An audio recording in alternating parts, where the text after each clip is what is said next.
As the sun rises higher, painting the sky with light, I rev up my motorcycle and head towards the Hirtshals Harbour.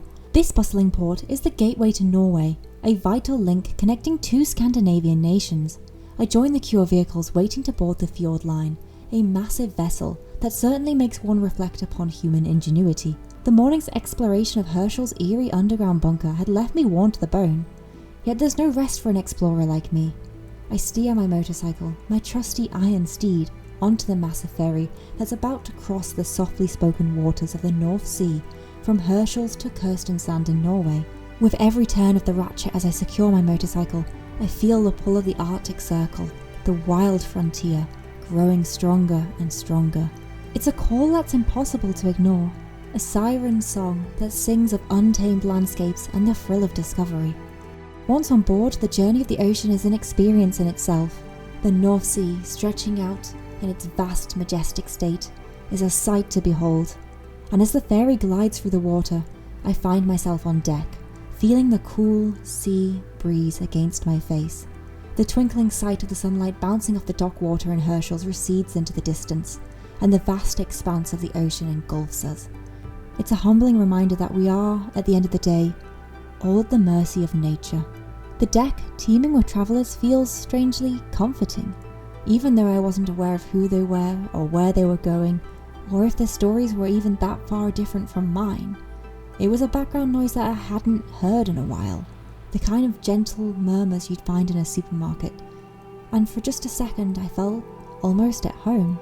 Finding a quiet corner, I leaned back against the cool metal railings. As my eyes take in the glorious sunshine over the vast sea, the rhythm of the sea, the gentle swaying of the ship, the soft murmur of the wind, all conspire to create a lullaby of nature that is simply irresistible. My eyes grew heavy, and I surrendered to the call of the sea. As I drift into slumber, I'm cradled by the gentle rocking of the ferry, embraced by the warm rays of the sunshine, and serenaded by the symphony of the sea.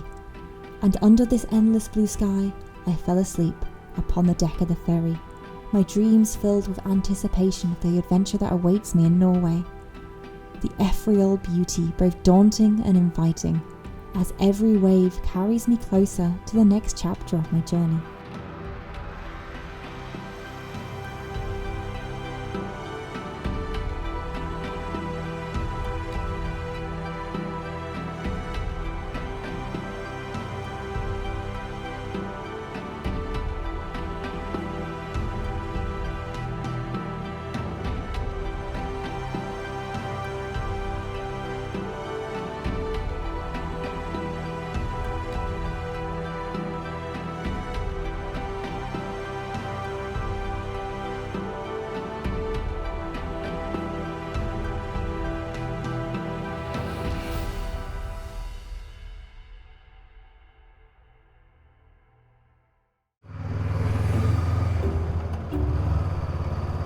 We are here!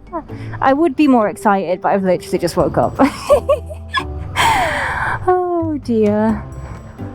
Oh, so sleepy. Oh.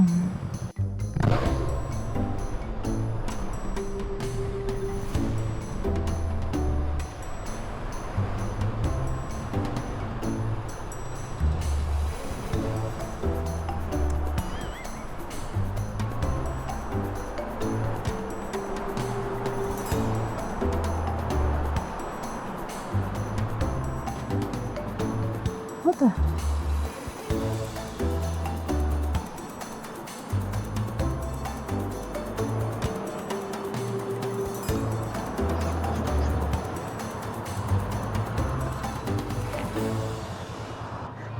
Whoops. I was like, what's going on with my bike? Why is it turning off? The goal of today was a simple one, or so it seemed in the excitement of leaving the ferry.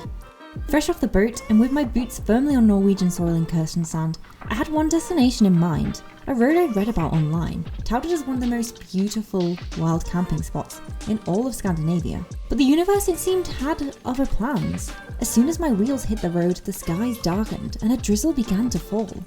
With each mile I covered, heading north into the heart of this rugged country, the weather deteriorated.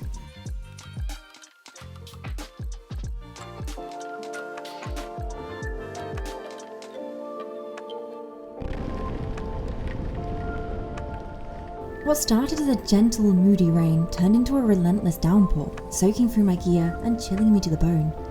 My shoes were soon waterlogged, and my socks squelched uncomfortably with every gear shift. The rain didn't just fall, it struck with a force that was almost palatable, each drop a tiny hammer pounding against my waterproof suit. The roads began to flood, water rushing past my wheels, transforming it into a shimmering, treacherous mirror. Despite the protective layers of my gear, I could still feel the coldness of every splash seeping through, slowly draining me of warmth. A puddle formed on the seat of my bike, a small, persistent pool that seemed to mock my attempts at staying warm.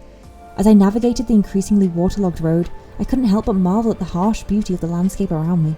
Rolling hills shrouded in mist, dense forest glistening under the relentless rainfall, and distant mountains peeking through the gloom. It was a scene that would usually make me want to pull over and soak it all in. So there is like water all over my shoes.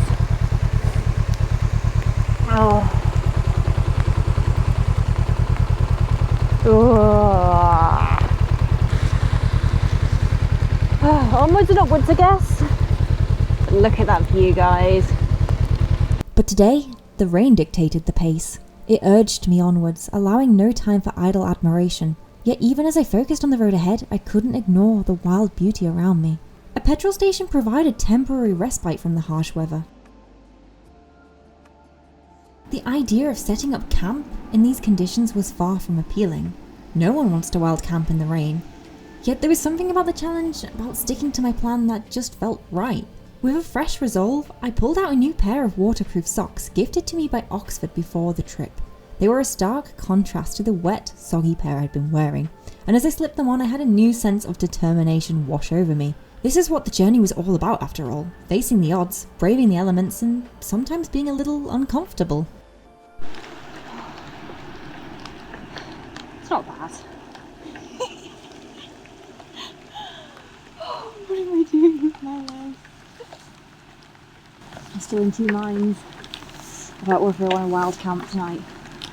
Because on the one hand, I really want to do it. And on the other hand, I'm like, I could do with getting a towel. But it's not actually cold. It's not actually cold. I'm just soggy. I'm a soggy sappy. Why do I always pick winter to do these trips? Why do I always pick the worst time of the year to do the stupidest things?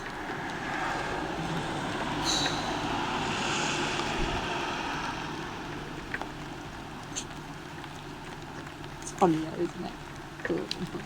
No, it's not serious. This is a terrible idea. For those who have just joined the channel and wondering what is going on, I'm currently riding to the most northern point of Europe, Nordkapp, in the Arctic Circle, to raise money for the Northwest Air Ambulance in order to help save lives on the road. If you do want to support the cause, please click the link in the description below to make a donation. In the meantime, let's get back to the journey. With a deep breath, I climbed back onto my bike, the engine's familiar purr echoing over my own determination. It was time to push on, and it was time to head to the lake, to board the next ferry, to find that wild camping spot that I desired. And sure, the weather was testing me, but in its own way, it was also spurring me on. It was part of the story that I was weaving, and so, come rain or shine, the journey would continue.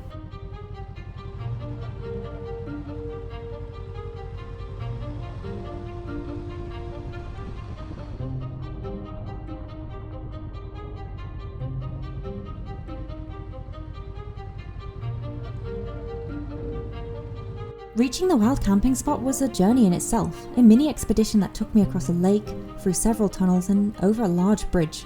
Each leg of the trip added another layer to the adventure. Boarding the ferry, I was greeted by the vast expanse of a serene lake, its surface dancing with raindrops. The rumble of the ferry's engine was a comforting soundtrack to the rhythmic lapping of the waves against the hull. Despite the weather, there was a sense of peace here, a tranquility that seemed to promise better times ahead.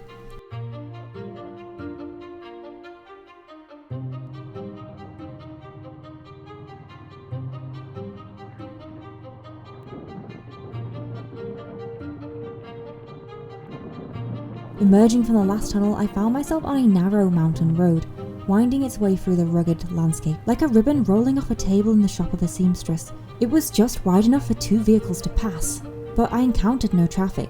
It was as if the world had been put on pause, leaving me alone in the heart of nature.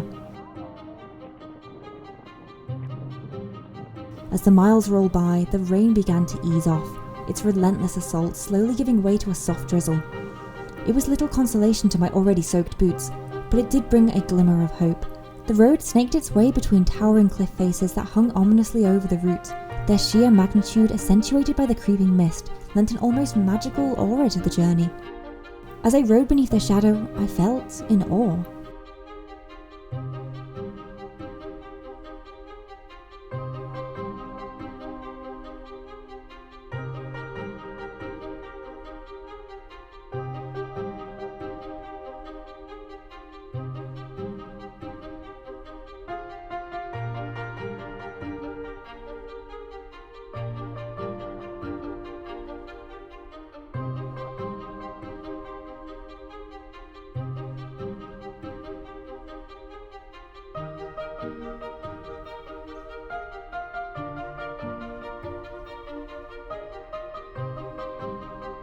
Every turn revealed another breathtaking view, and slowly a lake began to grow to the left of me. I was in the heart of Norway, and although I was drenched and cold, there was nowhere else I would have rather have been.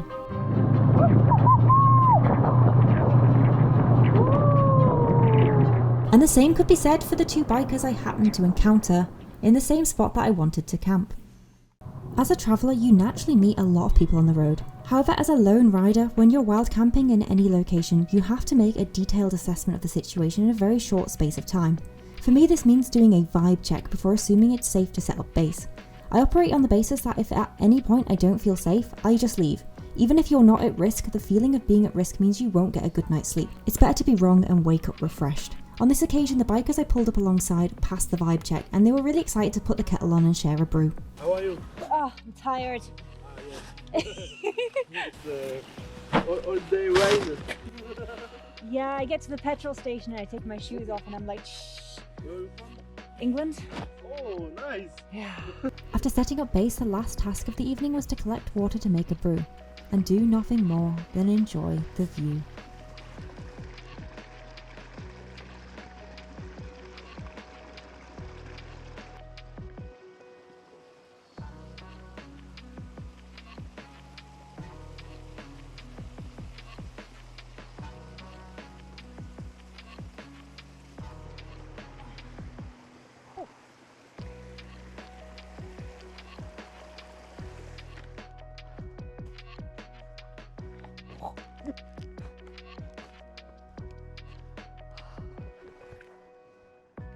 That water is pretty good.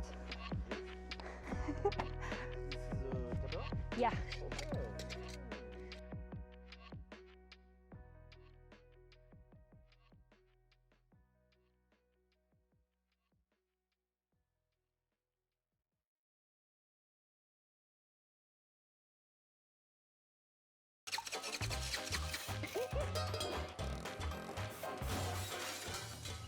This one was completely my fault.